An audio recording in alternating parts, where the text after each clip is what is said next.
The reason why niggas tell so much is cause of women. They're afraid the nigga gonna fuck their girl. They gonna fuck them anyway. And that's one of the main reasons why That's I would the tell. main reason. That's the definitely main tell. reason you'll tell. Yes. Snitches don't just get stitches. Snitches always get bitches. Cause I'm on outside to fuck the bitches and whatnot. But if I'm on inside, there's gonna be some niggas trying to fuck me. Yeah. And I don't want that for my life. So yeah, come on over here and fill out this paperwork. They got us. Yo, this is your boy AB, Violator back in the game. You watching thisis50.com. Yo, 50, you know I love you, boy. He was locked up, that's why he said that. Damn, man. So let's talk about it, man. Prison. You know what I'm saying? It was this big concert that you put on back in '95. Puffy, Biggie Smalls, Craig Mack. When I first got to Fort Dix, I started walking. It was a big area. I went to recreation. So I went to the rec department and I hollered at the guy. He ran the gym. And I told him, I said, listen, can I bring a show to the jail? He looked at me like I was crazy. And basically he was saying was, a lot of people always talk what they could do. So I told him, this is what I'm gonna do. When my property come, I'll come back and bring the pictures and show you who I know and what I can do. Because I wasn't walking around telling everybody what I did, who was my family, who I ran around, stuff like that. So months came, like about 2 or 3 weeks, my property came. And I brought my photo out to him. And he was like, man, you know all these people? I said, yeah. He said, all right, I'm gonna give you the benefit of the doubt. So time go by, I started going to the gym. He gave me a little private area to make the calls. And I was calling Puff, I was calling Bad Boy. I was like, yo, Puff, I want to do this show here. And he was like, yeah, whatever you need me to do, just set it and get the date. So I said, all right. So I was just trying to get the dates around, and then... Hold on. Now you skipped over something. Now you calling. I didn't call collect, yeah. I was all right. That's No, I did. No, hold up. I used to call collect. Right. He gave me an office where I could make my calls. Okay, the best one in the private area. That's the private area, you know what I'm saying? Okay. Because I really didn't... not gonna answer that shit. Friday, 12:10 p.m. Yo, this is your boy AB. An inmate at Albemarle, Charlottesville Regional Jail. This call may be recorded at any time. To accept the charges, dial 3. And then I made the calls, and really nobody really knew what was going on. So when the paperwork came, it was a guy, he had a pass to go outside and work. He seen the names, the form that they had to fill out.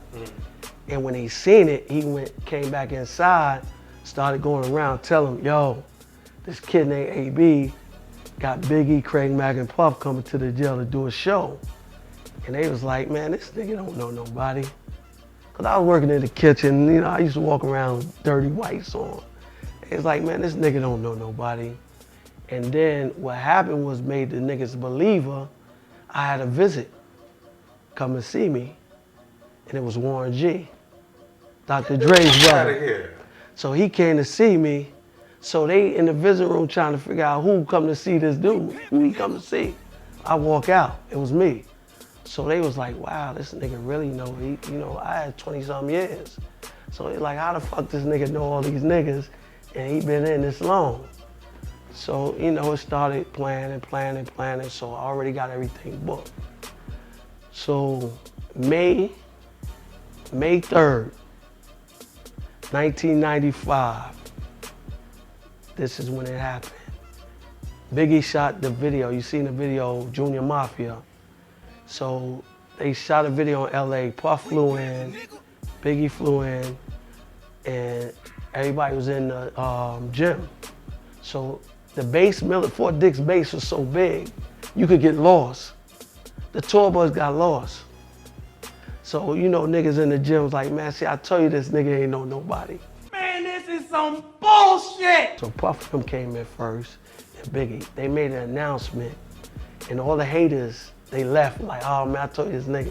So they made an announcement saying, if y'all wanna come to this show, it's like a 10-minute movement. Y'all come to the gym. So, you know, some niggas, when they got in the shower, the non-believers, when they came there, B, and did that show, they killed it. Made history. That's crazy, man. Yeah. And so, like, how do they even push that whole situation through? What is the protocol to get that shit done, man? The protocol was, you know, it go to the warden, the AW, the captain. You know, they make the decisions. And the Fort Dix base was so big, you had so many nationalities. You had black, you had Chinese, you had Asian, you had DR, you had Puerto Rican, you had Italians. You had so many, they didn't want to push it back because, you know, people was there to see it. Because, you know, it might have cited a rise, they would have said cancel it or whatever. They let it go on. And then the next morning, the warden came to me when I was eating my breakfast. He said, yo, I appreciate you. And then months later, Fat Joe came and did it. And it's like from there, from the first show that I did, it just started, it kept going. We had Michael Blackson came in there, we had B Flat. Yeah, I put it all together, B. We had comedians come to the jail and do shows, everything.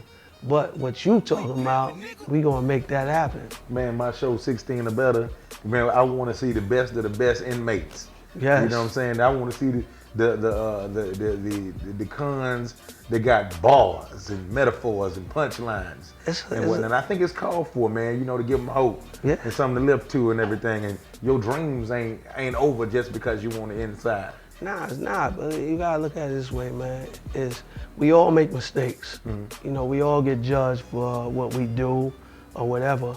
But like I tell a couple of people, when I was telling Robinson, used to work with Puff, do all the reality show, I said, man, we should do a show on all the dudes was locked up is doing good, like me and me, a couple other people, Billy, that work with Fat Joe. There's a couple of people out here, you got Kev, work with Fifth, you know what I'm saying? And it's like we doing what we do. It don't matter because like when I was in, there was a lot of non-believers because it was like people in there that knew me from the street before I got locked up, knew I knew all these people, and they used to see people on the BET and MTV like, yo, AB know them. And it's like, man, that nigga don't know nobody. You know what I'm saying? It's like, I'm not there to prove nothing. And I used to tell people, I'm not gonna talk your head off on me, but when I come home, I'm gonna show you better than I can tell you. You understand what I'm saying? And it's like, when my cousin got arrested, you know, Dad, Chris, when Chris used to come and see me, and people used to like, damn, man, this nigga come to see his cousin, man, hold him down. It was love, you know. You know, I had Eddie F.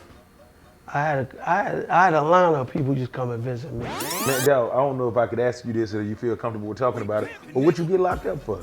I got locked up for some drugs. I got set up from a dude that I knew his sister, and then they punished him on Howard Homecoming, and I took care of it for him, and they turned around and set me up, send the feds after me. But you know what? I put it like this, you know. I had a dream about the whole situation, but I just couldn't catch it. And just how it happened, you know what I mean? But, you know, our parents always tell us, you know, friends, you gotta be careful who you call your friends. And the same person I called my friends turned around and set me up. I did the time, you know what I'm saying? I didn't cry. But the first 2 days was hard because it was partying weekend. I was going to this hot party on Thursday and Friday. And you couldn't make it to the party? And I couldn't make it to the party. Because you was locked up? Because I was locked up. But when Sunday came, it all dawned on me that, yo, listen, go do this. Go do this 30 years, man. Nigga, that shit sound crazy. Yeah, it is. Do you know I bust 34 next month. Yeah. And you did 20 years? Yeah, I did 20. And want to give you 30? Nah, it was 30 altogether, but it gave me 10 on paper. So it don't matter, it's 30 altogether. I just finished it. 20 years? Yeah. And you ain't cried one time? For what? Would you tell me that you cried? Throw some manly tears! At the end of the day, they don't give you 20 years, they give you months. So when they broke it down to 230 months, you be like, hey man, I could do that because you ain't really adding it up because you like, man, that's nothing. But when you go back to the boy, it's like, hold up, that's 20-something years. You know what I'm saying? But you gotta remember, you just put a fence around New York City, right? Uh-huh. And you take all the women away, and the food, and the way you can move, you're locked up, man. Because it don't matter. That's the stupidest shit I'm just bullshit. No. Look at it this way, because put a fence around New York City, Okay. right? Let me break it down where you can understand. Okay. Take the women away. Yeah, I can still walk to 135th and go to Harlem and No. You can walk around the complex. You can walk around. Uh-huh. You could just eat what they want to feed you, unless you got paper, unless you got relationships that you know how to work your hand. Then you can get what you want. You understand? When you say get what you want, you get food, you get whatever you want. like if I wanted a steak. You can get that if you got game and you got relationship, you can keep your mouth shut. Because you gotta remember, a CEO is no different than you. You understand? You got a job to do. You got weakness. You understand? So it's like they got to build a trust with you. And if you build a trust, you know what I'm saying, and you don't talk so much, you can do what you want. See, most times when, you know, CEO get caught up, inmate get caught up, is another inmate started that. You get what I'm coming from? I see exactly what you're saying. So when All the the notes bragging, is dropped, yeah. when the notes is dropped, that become from a jealous ass nigga because he can't get her, and she don't want to spend more time because he talking to you more than he talking to the other dude. So he assumed that this dude is doing something for you, and that's where the problem comes when them niggas be saying, stop telling, and it's the same niggas around you telling, dropping the notes. You understand? Because if you got a female officer and she making love to you, it's only you two know. It's your fault because you gonna tell your man.